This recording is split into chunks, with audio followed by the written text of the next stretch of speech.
If you talk to Paul and Gene about the movie, they both hate it. As far as I'm concerned, I think it's campy, funny. You know, if you're a Kiss fan, you're going to enjoy the film. Can you describe the plot of Kiss Meets the Band in the Park as best as you can? I have no idea what that movie's about.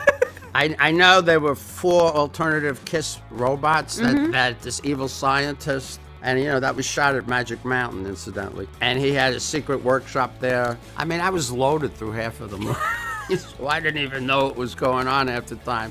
But, you know, luckily I had cue cards, and, I was pretty good at hiding. I didn't drink too much when I knew I had a important scene. One of the guys on the set was a cocaine dealer. I'm not going to mention any names. Okay. But, you know, he used to keep cocaine in his hat and come to my trailer. I'm not going to lie, because I've been sober 12 years. You know, we're only as sick as our secrets. Mm-hmm.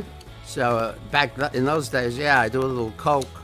If I drank too much, which would give me a little pick-me-up, and then I'd be ready for the scene. Didn't you have some beef with either the producers or the scriptwriters because they didn't do, at first, a lot of lines for you? You had, like, no lines at first or something? They just had you saying "ack" a bunch of times? No, what originally had happened, whoever wrote the script didn't give me lines because everybody in the band was supposed to get a phone call talking about what kind of personality they were and what would they want to say, or something like that. I don't know, I missed the call or something happened, and I think Bill O'Coin said, well, you know, Ace likes to say, "ack." So I got the script, and, you know, everybody's got lines except me. So I walked into Bill O'Coin's office. I said, you better rewrite this because I want some lines. Yeah. And they did. Remember when we were locked inside the bars? Mm-hmm. I think I said something like, I'll get us out of here. And I went like that. And we disappeared and were transported to another place. And then we had a fight with monsters. I don't know. We had a lot of fights in that movie. There's at least 3.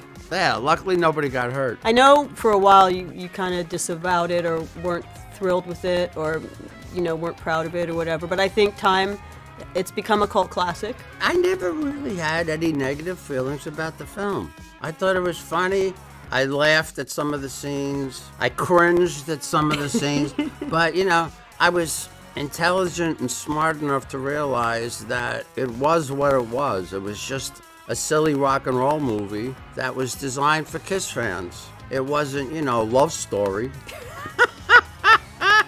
I mean, come on, we're superheroes. We got comic books out. You know, how serious can you take Kiss? Paul and Gene, yeah, they were always so serious. Maybe it's because they weren't loaded, you know? Neither of those guys drank or did drugs.